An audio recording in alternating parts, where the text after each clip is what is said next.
आइए दोस्तों बात करते हैं आज 12 नवंबर की उत्तर प्रदेश की प्रमुख बड़ी खबरें और मुख्य समाचार पर नजर डालते हैं। देखिए, यूपी में सरकारी अधिवक्ताओं की नियुक्ति के मामले की सुनवाई लंबी खींचने पर हाई कोर्ट सख्त, सरकार की मंशा पर उठाया सवाल। बुंदेलखंड के कठिया गेहूं को योगी आदित्यनाथ सरकार दिलाएगी राष्ट्रीय पहचान। इसको GI टैग दिलाने की कवायद में भी जुटी हुई है योगी सरकार। यूपी के सरकारी अस्पतालों में संविदा पर NHM के माध्यम से भर्ती स्टाफ नर्स का मानदेय 5% बढ़ाया गया। उत्तर प्रदेश के सभी सरकारी अस्पतालों में संविदा पर जो NHM के माध्यम से भर्ती स्टाफ नर्स के कैंडिडेट्स हैं, जो नर्स की जॉब करने वाली महिलाएं हैं, उनके वेतन में तनख्वाह में 5% की बढ़ोतरी की गई है। उससे तकरीबन यूपी में 3652 स्टाफ नर्सों को फायदा मिलेगा। अभी नर्सों को अपनी अपनी योग्यता के अनुसार 29,000 से लेकर 20,000 रुपए तक का प्रति महीने मानदेय दिया जाता है और ये तनख्वाह बढ़ने से खुशी का माहौल है नर्सों में। रेलवे से बड़ी खबर आ रही कि वेटिंग के यात्रियों को मिलेगी बड़ी राहत। रेलवे ने बढ़ाया स्पेशल ट्रेनों का फेरा। उत्तर प्रदेश के कई रूटों पर इंडियन रेलवे अब कुछ स्पेशल ट्रेनें शुरू करने जा रहा है।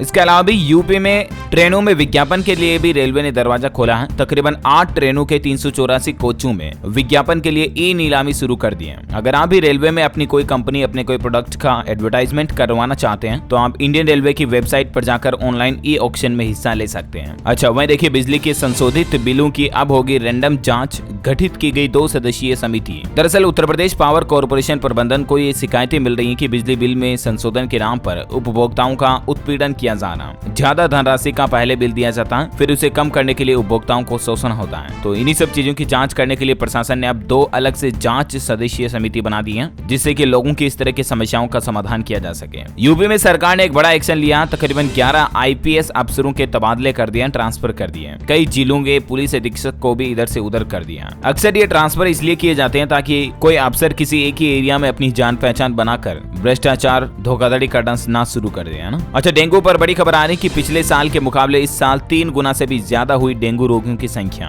यूपी में गोरखपुर वगैरह और भी कई शहरों में डेंगू काफी ज्यादा बढ़ा हुआ है। देखिए, अब सीतापुर में भी डेंगू के मरीजों में बढ़ोतरी देखी गई। जिला अस्पताल में रोज बुखार जुकाम से पीड़ित 2000 लोग पहुंच रहे हैं। कागजों पर फॉगिंग हो रही, कुछ तस्वीरें आप देख सकते हैं। मतलब हजारों की तादाद में लोग बाग हॉस्पिटल में भर्ती हो रहे हैं, क्योंकि एक तो अभी सर्दी का मौसम शुरू होने वाला, तो मौसम परिवर्तन की वजह से मौसमी बुखार वगैरह भी देखी जा रही है, जुकाम वगैरह भी, और कुछ डेंगू पहले से बढ़ रहा है। देखिए, आप गोरखपुर में भी डेंगू के 5 और नए मरीज मिले। 3 साल की बच्ची भी डेंगू पॉजिटिव निकली और अब टोटल डेंगू के संक्रमितों की संख्या गोरखपुर में 200 से ज्यादा हो गई है। मैं आपको कई बार कह चुका हूं कि छोटे बच्चों का विशेष ध्यान रखें। देखिए, मतलब 3-3 साल के बच्चे अगर डेंगू पॉजिटिव है तो इनकी इम्यूनिटी भी काफी कम होती है, तो ये डेंगू से फाइट नहीं कर पाते। ऐसे में इनकी जान जाने की संभावना काफी ज्यादा रहती है। सो प्लीज आपके बच्चों को आप मच्छरों से बचाएं, उनके लिए मच्छरदानी चलाएं, जो भी वो लाइट में जलाने का आता मच्छरों को भगाने का वो जलाएं। कुल मिलाकर कुछ इंतजाम करके फिर सोएं। देखिए, आप उत्तर प्रदेश के बागपत में बुखार से 5 बच्चों की मौत भी हो गई। अब उनको भी डेंगू साक सिंड्रोम होने की आशंका जताई जा रही है। इन लक्षणों को आप भी नजरअंदाज ना करें। कई ऐसे मतलब 12-13 साल के 15 साल तक के छोटे बच्चे जो है ना, उनकी जान चली गई है। डेंगू साक सिंड्रोम क्या है, तो इस पर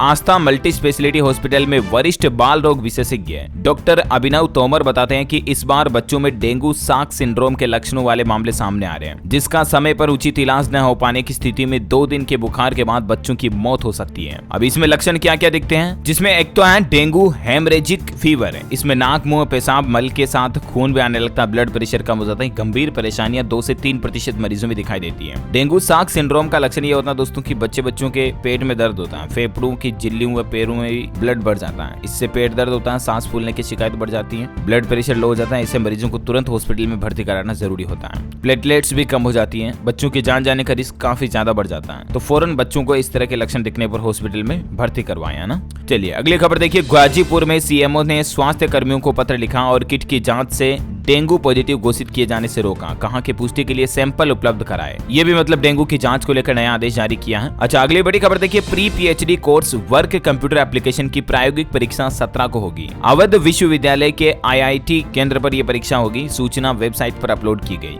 CGHS अस्पताल बना उपाध्याय हॉस्पिटल। अब आगरा में केंद्रीय कर्मचारी कैशलेस करा सकेंगे अपना इलाज, दवाइयां भी खरीद सकेंगे कार्ड से। यूपी सरकार ने इसको मान्यता दे दी है। अच्छा, वही देखिए, नोएडा में बोर्ड बैठक होने जा रही है आज। डॉग बैकलॉग और स्ट्रक्चर ऑडिट पर लिया जाएगा फैसला। आपत्ति और सुझाव के बाद नई पॉलिसी लागू की जाएगी। आपको पता होगा आजकल काफी ज्यादा ऐसे मामले आ रहे हैं, पालतू कुत्तों के लोगों के काटने के मामले, राइट। उसके बाद कई शहरों में कई राज्य सरकारों ने इस तरह के नियम भी लागू कर दिए। देखिए आप, जैसे उत्तर प्रदेश गाजियाबाद में अगर आप अपने कुत्ते को घुमाने के लिए बाहर ले जाओगे तो उसके मुंह पर मजल लगाना जरूरी होगा। मुंह पर एक जाली आती है जो पहले बैलों वगैरह के लिए लगाई जाती थी, खेत में फसल नहीं खाते थे वो जोतते समय, तो उस तरह की जाली कुत्तों को लगानी पड़ेगी। तस्वीर में आप देख सकते हैं। नगर आयुक्त बोले कि ऐसा न करने वाले लोगों का रजिस्ट्रेशन रद्द किया जाएगा और जुर्माना भी लगेगा। यानी कि आपको अपने कुत्ते का नगर पालिका में रजिस्ट्रेशन भी करवाना होगा। इसके लिए जो नॉमिनल फीस होगी वो भी आपको देनी पड़ेगी। तो ये कुछ नियम कुत्तों को लेकर बनाए गए हैं। इस बात का आप भी ध्यान रखें अगर आपने भी घर में डॉग पाल रखा तो। अच्छा, वहीं देखिए मुख्यमंत्री योगी आदित्यनाथ के निर्देश पर जांच में असुरक्षित पाए गए उत्तर प्रदेश के 25 पुल,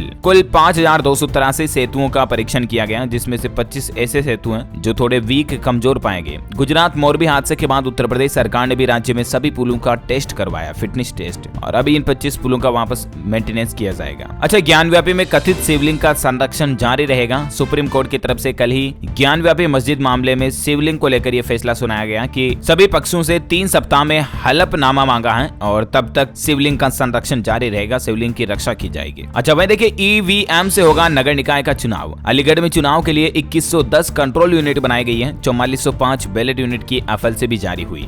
मुजफ्फरनगर पालिका के सफाई कर्मचारियों में बहेगी चुनावी बयार। चुनाव की अधिसूचना जारी, 18 नवंबर को मतदान होगा और उसी दिन परिणाम भी आएगा। अच्छा, किन्नरों की पहचान के लिए अब उनके भी आईडी कार्ड बनाए जाएंगे। किन्नर कल्याण बोर्ड की उपाध्यक्ष सोनम चिश्ती ने इस तरह के निर्देश दिए। फर्जी किन्नरों पर नकेल भी कसी जाएगी। मतलब अभी भी किन्नर समाज में कई लोग ऐसे हैं जो असल में किन्नर है नहीं, लेकिन उनका वेश धारण करके घूमते हैं, यूं ही लोगों से भीख मांगते हैं, लोगों को पैसे देने के लिए बोलते हैं। तो इस तरह के लोगों पर भी लगाम लगाई जाएगी और एक्चुअली किन्नर कितने हैं उनकी काउंटिंग भी हो सकेगी, उनका डेटाबेस मेंटेन रह पाएगा। इसलिए किन्नरों का भी पहचान पत्र की तरह आईडी कार्ड बनाया जाएगा। यूपी अलीगढ़ से इस तरह की नई व्यवस्था शुरू होने जा रही है। अच्छा भाई देखिए, मिर्जापुर में 80 केंद्रों पर होगी धान की खरीद। 18 नए केंद्र की डीएम ने स्वीकृति दी है। 15,000 किसानों का हुआ सत्यापन। उत्तर प्रदेश आगरा में कमला नगर बनेगा आगरा का आइडियल मार्केट। मेयर ने किया विकास कार्यों का शिलान्यास। फाउंटेन, झूले लगाए जाएंगे, विकसित होगी पार्किंग। अच्छा, प्रदेश के उत्कृष्ट खिलाड़ियों की आर्थिक सहायता करेगी योगी सरकार। एकलव्य क्रीड़ा कोष में दी जा रही लाखों की धनराशि। खिलाड़ियों के लिए केडी सिंह बाबू स्टेडियम में भी निर्माण बढ़ाया जा रहा है। उत्तर प्रदेश में खिलाड़ियों को प्रोत्साहन करने के लिए योगी सरकार की तरफ से ये नई पहल शुरू की जा रही है। अच्छा, रेलवे से बड़ी खबर, 10 ट्रेनों में अतिरिक्त कोच लगाएगा रेलवे। बेगमपुरा और सुहेल देव सुपरफास्ट एक्सप्रेस समेत 10 ट्रेनों में कोच बढ़ाए जाएंगे ताकि लोगों को दिक्कत ना हो। रुहेलखंड विश्वविद्यालय बरेली में दीक्षांत समारोह होगा 29 नवंबर को। यूपी की राज्यपाल मुख्य अतिथि रहेंगी। विश्वविद्यालय प्रशासन की तैयारियों में जुटा। बुंदेलखंड के कटिया गेहूं को योगी सरकार दिलाएगी पहचान। जीआई टैग दिलाने में सरकार कर रही मदद। झांसी में एफपीओ का गठन। 400 किसान भी इससे जुड़े। अच्छा, डेंगू पर एक और बड़ी चौंकाने वाली खबर आ रही दोस्तों की। डेंगू कर रहा दिमाग को डैमेज। कई गुना ताकतवर हो चुका है डेंगू का जो वायरस है ना, मच्छरों में से फैलता है वो। ये वायरस कई ज्यादा पावरफुल हो चुका है। 3 दिन में ब्रेन अटैक आ रहा लोगों को डेंगू की वजह से। डेंगू का नया म्यूटेशन देखने को मिल रहा है। जिस तरह से कोरोना का म्यूटेशन हुआ, हमें नए नए वेरिएंट देखने को मिले। कोरोना पहले की बजाय ताकतवर हुआ, उसी तरह से डेंगू में भी अब ये माहौल देखने को मिल रहा है। So please be careful. जितना ज्यादा सावधान रहेंगे, मच्छरों से बचाव करेंगे, खुद का सुरक्षित उतना ही ज्यादा रह पाएंगे। देखिए, उत्तर प्रदेश में डेंगू धड़ल्ले से बढ़ रहा है। टोटल मरीजों की संख्या कल 9000 थी, वो बढ़कर 11500 के करीब पहुंच चुकी है। लखनऊ और प्रयागराज में सबसे ज्यादा डेंगू के मरीज आ रहे हैं। अयोध्या और गाजियाबाद में भी हालात बेकाबू हो रहे हैं। हॉस्पिटलों में बेड खाली नहीं है। प्लेटलेट्स काफी ज्यादा गिर रही है। ब्लड की कमी आ रही है। काफी ज्यादा मुश्किलें और दिक्कतों का सामना करना पड़ रहा है। पहले ही बचकर रहें तो ज्यादा बेहतर है। ओके, और अगला अपडेट देखिए दोस्तों। अच्छा, वहीं मुजफ्फरनगर सीमा विस्तार से 5 गांव की पहचान खत्म होने जा रही है। परिसीमन कर 15 गांव के बना दिए नगर पालिका के 11 वार्ड। इसका कुछ मैप भी आप देख सकते हैं। निकाय चुनाव में सक्रिय हुआ भाजपा किसान मोर्चा। कानपुर ग्रामीण ने प्रशिक्षण वर्ग में की अपील, सरकारी योजनाओं को जनता के बीच लाएं। ओके दोस्तों, तो इस कड़ी में आज दिन भर की उत्तर प्रदेश की बड़ी खबरें, मुख्य समाचार, हेडलाइंस, न्यूज सुर्खियां आपको जरूर जानने मिली होगी। वैसे आप यूपी के कौन से जिले में रहते हैं मुझे नीचे कमेंट करके बताइएगा। इस वीडियो को लाइक और शेयर करना, हमारे चैनल DLS न्यूज को सब्सक्राइब करके बेल आइकन जरूर दबा देना। Thank you, take care, goodbye, जय हिंद, जय भारत, वंदे मातरम, बेस्ट ऑफ लक दोस्तों।